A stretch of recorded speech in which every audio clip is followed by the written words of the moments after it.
Good day. I hope you're all having a good day wherever you are. Don't feel like complaining. We love complaining. And actually, there's a study that says once we have the tendency, and we're always complaining, our brain is accustomed to always look for things to complain about. Because you've complained and you like complaining, it always look for things to complain, and we complain, I think, one time every minute.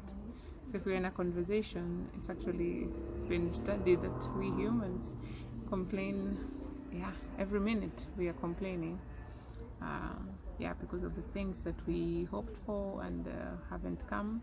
And also, I just want to say that whatever thing you're going through, wherever you are, lost jobs, lost family members, going through marital problems, and all that,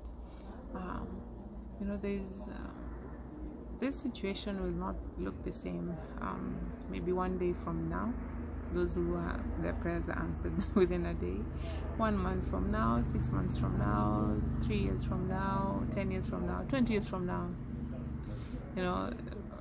We've all had stories of people who have waited for things in their lives. Some take years.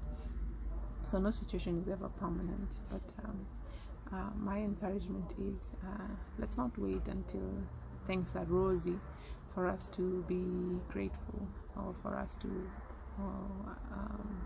recognize that God does good things. And it's not that just when He doesn't answer, that's when you're like, oh, you don't even do this. Like, when are you gonna do this? When are you gonna come through for me? Because we've seen that we've been given everything by His divine power. He has given us everything, and that's why it's always ask me for the kingdom. Ask me for the heathen, because I've given you everything. I think the next thing that you need to be asking me for is for the heathen. Ask me for people to know me. That's what's left, because every other thing I've given unto you. It's up to you to take it by force and stand and claim it, and go and create disciples, spread the gospel. And we know that it takes long for God's promises. Some really take too long. So I want us to encourage us to cultivate a habit of gratitude, even when it doesn't look good. Like even when there's nothing good, I want to see good. I want to still praise you. Luke 12:32. So don't be afraid, little flock, for it gives your Father great happiness to give you the kingdom. Like He has given you everything, and He still wants to give you the kingdom. So gratitude in everything, and always, in every season. Let's not just wait until the prayers have been answered. And also Paul talks about contentment, like being content, not being lazy and like, oh, this is enough, so I will not even use my gifts. No, being content as in, I thank you for this, God, like knowing that you've been given what is enough, what is, so that you're not in need. Because the Israelites are a perfect example, apart from our own selves. We are our own perfect examples. But we can see from the Israelites how they were saved from slavery, but they kept on complaining. Why are we here? We should go back. There's no meat, or this meat is too much, or this there's no water. Everything, they complained about everything. And they forgot who they were in Christ, in the chosen generation. And that's with us. Sometimes we forget that He has said in Luke 12:32, that it gives your Father great pleasure to give you the kingdom. And now we want to complain about food and water and all this.